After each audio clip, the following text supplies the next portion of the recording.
Hello दोस्तों, आपका स्वागत है आपके अपने इस यूट्यूब चैनल एजुकेशन हब में। दोस्तों, आज की इस वीडियो में हम बात करेंगे क्लास 11th चैप्टर फर्स्ट रसायन विज्ञान की कुछ मूल अवधारणाओं के टॉपिक द्रव्यमान संरक्षण के नियम की। तो दोस्तों, आज की इस वीडियो में हम द्रव्यमान संरक्षण के नियम को जानेंगे। तो इसको जानने से पहले हम जानते हैं कि द्रव्यमान संरक्षण के नियम का प्रतिपादन किसने किया था। तो दोस्तों, इस नियम का प्रतिपादन रूस के वैज्ञानिक एम वी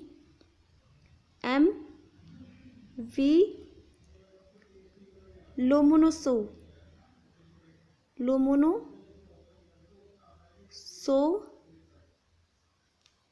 ने सन 1756 ईस्वी में इसका प्रतिपादन किया था। और उसके उपरांत दो और साइंटिस्ट आए, जिसमें सबसे पहले थे लेवासिए एंड लैंडोल्ट। इन्होंने एम.वी. लोमोनोसोव के द्वारा दिए गए द्रव्यमान संरक्षण के नियम का पुष्टि की थी, यानी कि इस नियम की जांच की थी। इस नियम के अनुसार द्रव्य अविनाशी है, अर्थात द्रव्य को ना तो उत्पन्न किया जा सकता है और ना ही इसको नष्ट किया जा सकता है। यानी कि हम लोग द्रव्य को ना तो उत्पन्न कर सकते हैं, उसे पैदा कर सकते हैं, और ना ही उसको नष्ट यानी कि समाप्त कर सकते हैं। अतः किसी भी रासायनिक अभिक्रिया में परिवर्तन के उपरांत भी द्रव्य का कुल द्रव्यमान उतना ही रहता है जितना अभिक्रिया से पूर्व। इसका अर्थ यह हुआ कि जब भी हम कोई भी रासायनिक अभिक्रिया करते हैं तो उसमें द्रव्य का जो द्रव्यमान होता है वो उतना ही रहता है जितना अभिक्रिया करने के पहले। जब हमने अभिक्रिया करी उसके पहले जो द्रव्य का जो द्रव्यमान था वो अभिक्रिया करने के बाद भी उतना ही रहेगा, उसमें कोई भी परिवर्तन नहीं होगा। अर्थात रासायनिक अभिक्रिया में पदार्थों का कुल द्रव्यमान अपरिवर्तित रहता है, उसमें कोई भी चेंजेस नहीं होते हैं।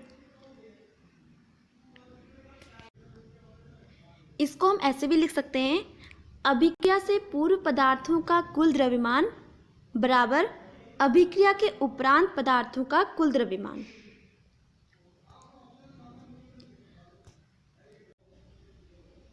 एम.वी. लोमोनोसोव के द्रव्यमान संरक्षण के नियम को जांचने के लिए लैंडोल्ट ने एक एक्सपेरिमेंट किया, जिसे लैंडोल्ट्स एक्सपेरिमेंट के नाम से भी जाना जाता है।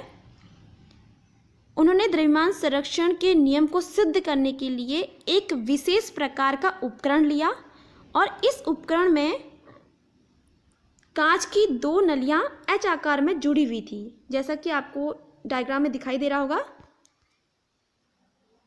इसमें कांच की दो नलियां एच आकार से जुड़ी हुई हैं, और प्रत्येक नली में उसने अभिकारक पदार्थों के घोल भरकर उनके मुंह को सीलबंद कर दिया, जिसमें उन्होंने एक बीकर पर पोटेशियम क्लोराइड और एक में सिल्वर नाइट्रेट का घोल लिया, और उसके उपरांत उन्होंने सावधानी से इसे तोला।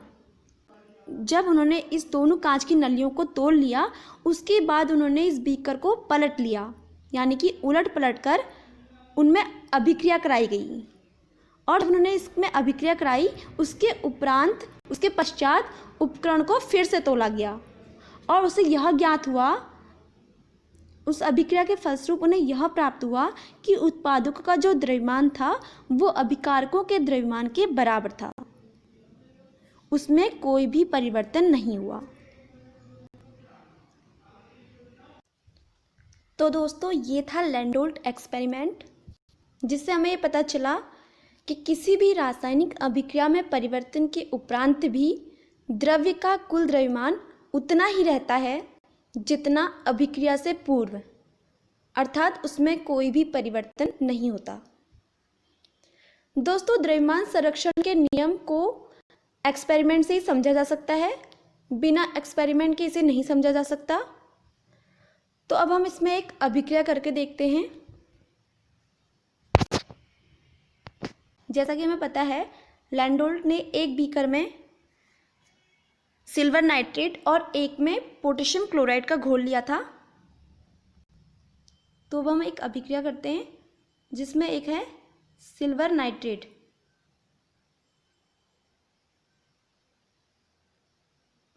प्लस एक था पोटेशियम क्लोराइड यानी कि KCl। जब इनके बीच अभिक्रिया हुई तो हमें एक प्राप्त हुआ पोटेशियम नाइट्रेट यानी कि KNO3 प्लस एक प्राप्त हुआ हमें